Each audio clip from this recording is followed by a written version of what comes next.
I'm speaking with Dan Greenwald from WhiteRhino, and he's an entrepreneur. He's a business owner. He's done amazing work over the years. I actually met him when he was making a presentation after their work, and it was just like mind-boggling creative and really fun and he does great things to engage customers of his clients. So Dan, welcome to this conversation. Thanks for joining me. No, thanks for having me, Stephen. So Dan, first tell us what you do, right? Like what is your business, and give us a sense of like what does it look like now, right now? I mean, not necessarily pandemic, during pandemic, but what is your business? Yeah, pandemic or no pandemic, it's still kind of the same. It's still kind of the same thing. We're really a creative shop, that does all kinds of campaign work and brand work and videos and digital work. But we have much more of a bent on marketing strategy. So our approach is to take sort of very large business challenges that people have and apply our knowledge of neuroscience and psychology and creativity and technology, put them all together in a package that solves creative problems for companies of all different shapes and sizes. What is your client base like? Like who might they be? Yeah, it's an interesting question. We have sort of two halves to the business. We have the healthcare side of the business, and that's mostly sort of healthcare providers. Like for example, Mass General. We have a number of the partners, hospitals that are in our network. We're doing work with Arkansas Children's right now with Ochsner Health. We have clients, healthcare clients all over the country, and for the most part, for them, we do very large digital engagements, so large websites or large customer experience, patient experience kind of work. So that's the healthcare side. On the B2B side, most of our clients most of them are $1 billion plus type clients. They're pretty large. Like for example, SAP, Olympus, just lots of companies that come to us and they generally have some sort of, either it's a lead generation problem, or it's a sort of a brand perception problem that they need to have fixed. Very often companies will come to us when they're launching a new product and they don't know how to go about it and they're nervous about the investment that they're going to make. How do we make that pay off? So how did it start then? How did it start? What was the beginning of the company or in its present form? Yeah, so I always say to people that I feel like I started the easiest way possible, which was that I was a freelance graphic designer. And I was self-taught at the time when I started. There weren't a lot of graphic designers out there. Now they're like every other person you speak to is. At the time, there really weren't. And what happened is that I managed to land some jobs at a couple of small agencies. One actually at a magazine, believe it or not, back when magazines were kind of cool. I was the art director for this magazine. And by the way, I was totally unqualified to do it. Like I don't know how I landed the job, but I did.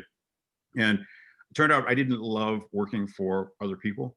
I just, I think I get along pretty well with people, but I just felt like I needed to kind of break free from it.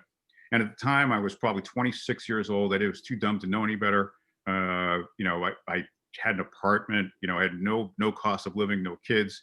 So I said, I'm going to hang my own shingle, start my own agency. Yeah. So I just went out and started doing it. So when you started, you got to learn. How do you learn how to do it? Like it's just like this green field of a business. You don't, you just sort of like you're doing graphic design. Like I want to like do my own thing and I want to build a business. Like how do you learn about what you need to do to make it happen? At least in the early days. We'll talk about the later days soon. But how did you do it in the early days? How did you learn how to do it? Well, I will say in the early days, it was a lot harder than it is now. We have resources all over the place, to help you, just, online resources and all kinds of groups you can join. But back then, I just dove into it and I learned about it, as I did it. So I started with really small clients, just winning a client and understand. I'm great at asking questions. I love to ask people like, what can I help you with? What is giving you pain? And I realized pretty early on that I was not selling design necessarily at the time, even though I was a designer. I was selling solutions to problems. And so that was sort of how I sort of learned it on the job. I didn't know anything about legal. I didn't know anything about accounting. So what I decided to do was to bring in help for the things that I was weak at, because I used to do my own books, for example, back in the day, and it was a disaster. I couldn't even categorize things. So I decided that I was going to pay somebody, even though I couldn't afford it, to do that kind of stuff. So in the beginning, I really just outsourced what I couldn't do, and I kind of learned on the job. And there was a very important thing that happened at one point where I actually landed some work as a freelance art director with a pretty good sized agency outside of Boston, an agency. And I had never worked for a big agency before, so I never got to see how an agency worked. I just decided I was going to do it myself. And I watched the whole process. I saw how they structure accounts, how the engagements happen, what the hierarchy is internally, and I learned a tremendous amount just by having that engagement. So that was a freelance job, not a full-time job? No, it was a freelance. I considered them a client at the time when I started my agency. It was just probably 15 or 20 hours a week of work for that particular agency for for a couple of years. So as you navigated that organization, how did you decide where you're going to, who you're going to talk to, and how do you learn? I mean, yeah, you've got to do your job and you're doing things for them, but how did you navigate the organization to sort of say, and did you document what you were learning, or was it just more organic? For me, it was really pretty organic, and I would say that I'm sort of a creative thinker. I'm not a great at organizational structure or lots of cognitive work is not my thing. So what I ended up doing is I was successful because I think I was two things. I think I was pretty good at what I did. I'm not going to say I was the best. I was pretty good at it, but I got along great with the clients, and they always felt like they could really trust me. And a big moment for me was I met a guy that had a fantastic business background, came from like the big eight accounting firms back when there were eight accounting firms. And he was fascinated by my business and decided he was going to quit corporate America and be my CFO and my COO. And that was the most important moment. I learned so much from that engagement. I realized I didn't know anything about business, but I had someone who was teaching me, and it was fantastic. And I was teaching him, and he made some sweeping changes to the business that were really uncomfortable at first, but we did it, and it worked. How did you find him? Well, it turns out my wife at the time was a nurse, and nurses have this wild social life with other nurses. So we used to always hang out with other nurses, and I met this nurse's husband at a party, and we kind of hit it off. And he called me later that week, and we just started sort of working together. And he actually offered to work for free for me to try it out. That's how much he wanted to do it. So who might have turned that down? And it was great. I learned so much from Jim. So it can't be that simple that you had some gaps, you found somebody and everything was fine. When you hit walls, what did you do? How did you get around walls that slowed down the growth of your company? I would say that that's a really interesting question. I think I am the biggest bottleneck to growth in our company, and what I've had to learn over the years is how to get out of my own way. So the way that I would solve problems typically is I would learn my way out of it. So I would call people. I joined groups. Like there was a group called Vistage, which is the CEO group, and that sort of promised to help me be a better business person. But for the most part, I tried to do it myself with some assistance from people that I really trusted. And it's amazing how much you can get out of people when you have a very trusting relationship. So those Vistage relationships, I would highly recommend it for any entrepreneur. I learned a tremendous amount, and I still have deep connections with all those people. Almost all those people in those groups. And so you don't pay attention to all the information, but a lot of it, felt right, and you just go with it. So as you know, I know a bit about Vistage, and what was more valuable, you learning from their challenges or you posing a problem and having them help you solve your problems? It was both. It really, it really could. It really was both. Um, I remember like one of the guys had a problem where he was trying to figure out how to grow his business, and it was a location-based business. And we spent half the day sort of trying to figure out how to grow his business, and we determined that he actually needed to invest in another location, at a pretty significant expense. And he was nervous about it, and he did it, and it worked. 2 years later, it really improved his business. So those kind of experiences gave you trust in the group that you were going to get the right kind of thing. One day, I had a very big issue where I was trying to decide if I wanted to hire a particular consultant to help me learn how to be a better salesperson, and it was going to be expensive. I remember at the time it was like 40 grand a year to pay this guy, and I wasn't enthusiastic about doing it. But the Vistage group really helped me work through what are all the pluses and minuses, how I can set up the relationship for success, and ways that I can make sure I get things out of it. And it really was enormously helpful to me. So when you think about the kind of support you can get from a Vistage group or even talking to people outside that circle, why do you think other people would want to help you unless you're going to write them a check? I mean, is it just like you afraid to ask people for help because you think they're going to ask for money as part of that, or do you think that people just want to help other people?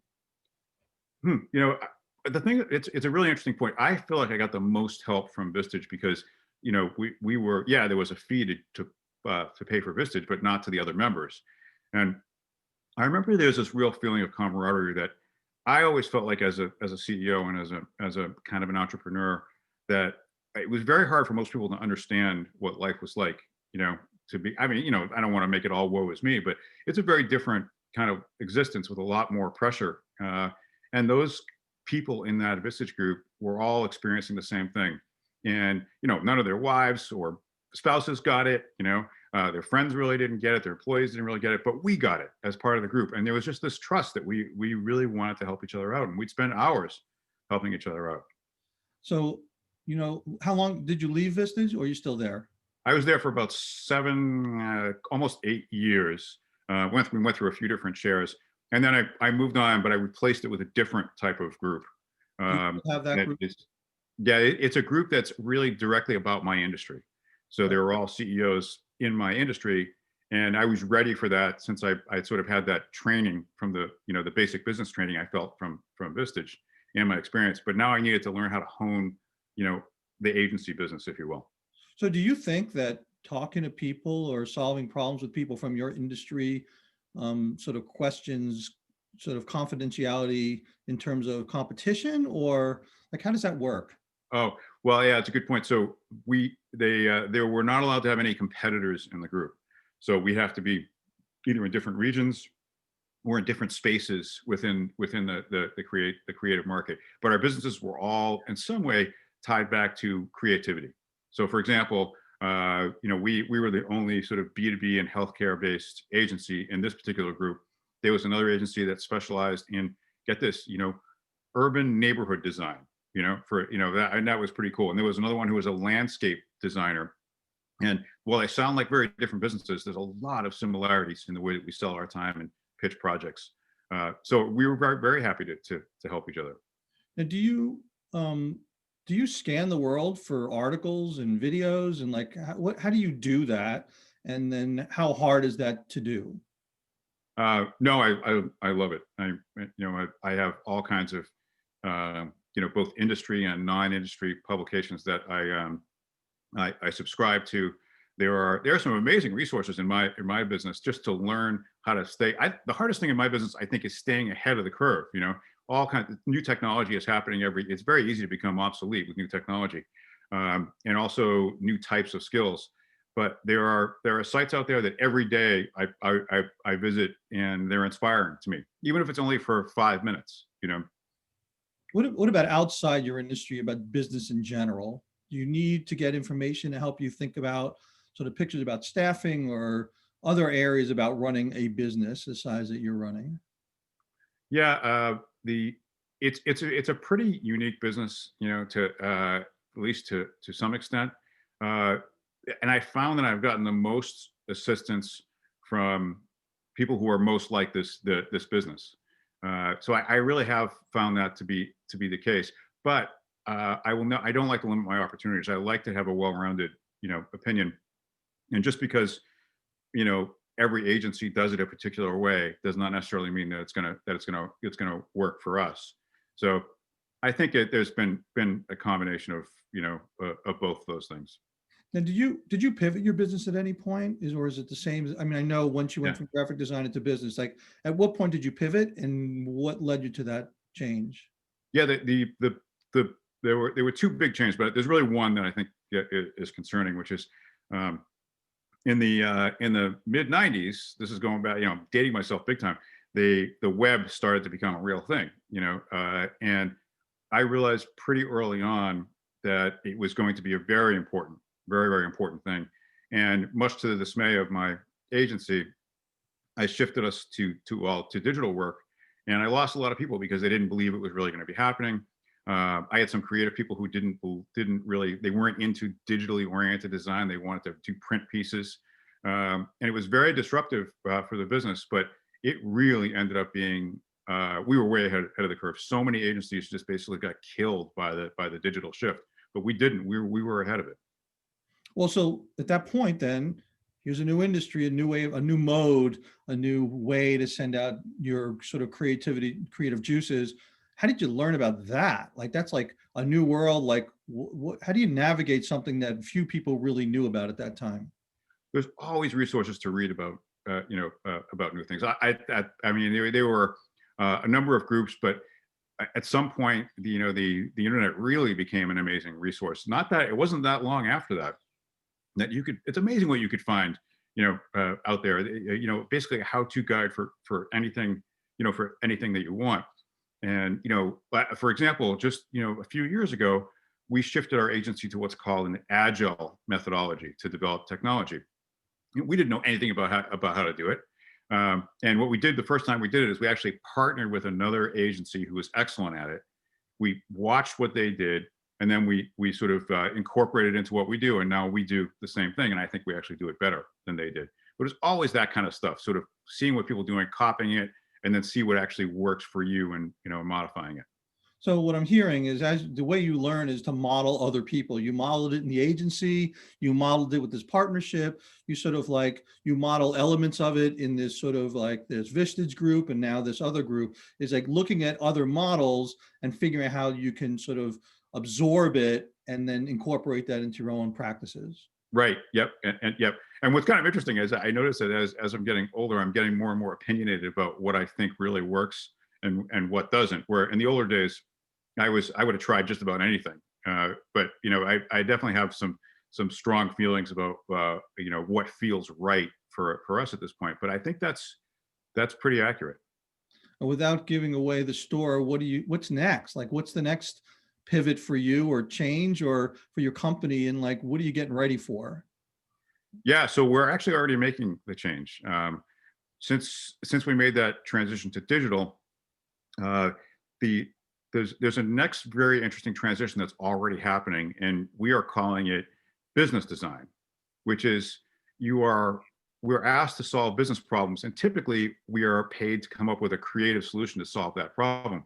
Turns out that the term creativity does not just take the form of art, or web pages, or or print ads. They can take all kinds of different forms. So we've become quite good at developing sort of usually technologically based solutions that will change the way a company does business, change its space, change its positioning, allow them to sort of really leapfrog, competition. So it's not just a creative exercise; it becomes an exercise in how to make their business more successful by changing some core elements about it. So it may have nothing to do with media or creative arts or some of the other areas you're in, but it's really basically looking at the core of a business and figuring out how they can sort of rethink what they're doing based on your expertise in being creative in your efforts. Yeah, that's right. And we call it design thinking, which I'm sure you've heard of, but a lot of product design firms use it.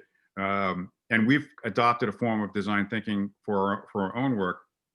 And we're to the point, we can't solve every problem, but there are virtually no problems we don't like to dive into and find out if we can solve.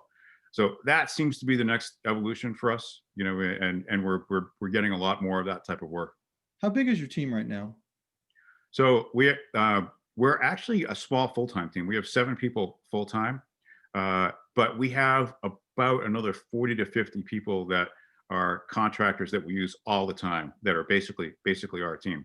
And that's one of the things I learned. We used to have a much bigger fixed team, 3 to 4 times the size of that. But we found out that we can actually do it better and more efficiently with lots of strategic thinkers internally. And then we outsource a lot of the execution with people that we know really, really well. So that model is really, I feel like it's taken a lot of the risk out of it for us. Do you notice that your team learns differently than you do? And what do they do differently to sort of to embrace their roles and the work that they're doing in the future field? Oh, yeah, yeah, that's an interesting point. Everybody's got their own style of learning and their own strengths and weaknesses. And one of the things I always love is I love that everybody has their own style. So some people are extremely task oriented and they love to check things off their list. Some people are really sort of cognitive, linear thinkers, and some people are more into discovery, like I am. I like to always explore and discover new things. But sort of learning to appreciate that from what from who people are and embracing it. I always say to like my team that I don't care if you're an art director or a copywriter or an account person or a financial person. Everybody is creative in your own way, and I can really appreciate the creativity that they bring to the table that I could never bring to the table. I always assume value, on the other side when somebody suggests something that I wouldn't have thought of. So when you think about startups, like someone who's like a new entrepreneur, is like got a new idea, they want to make it happen. If you were in front of them right now, what would you say? What would you say to them to how to learn to get to where they need to be successful? I would say it's that, obviously there's a lot of work that you can do online, but I would assume that you don't know everything and that you're not even close to knowing everything. As a matter of fact, assume that what you are best at is a tiny fraction of what you need to know, and go out and try to fill those gaps and be honest with yourself. I know that I have tremendous weaknesses, and I'm trying to fill those. I've seen a lot of entrepreneurs who think they can do, I think, a little bit too much, and they run into trouble at some point, and they become the bottleneck, like I did for a while in our business. So I think it starts with that psychological assumption that you don't know everything. When you think about, and of course, the theme of this is about how you learn new things to move things forward. Is there something I did not ask you that I should have that might give light to some aspect of that for you and your company? To me, I learn better on the job. I have to try it. I need to have a project. I'm terrible at like just watching or reading something and then using it 6 months later. I need to put it into practice today. and then for me, experientially is how I learn. So I love experiential hands-on learning. Great. Thank you very much, Dan. This has been great.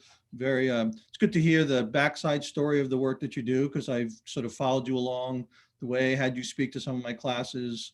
We spoke side by side in some classes. So thank you very much for taking the time. Appreciate it. No, thanks. I know I appreciate you spending the time with me. Take care, Stephen. Take care.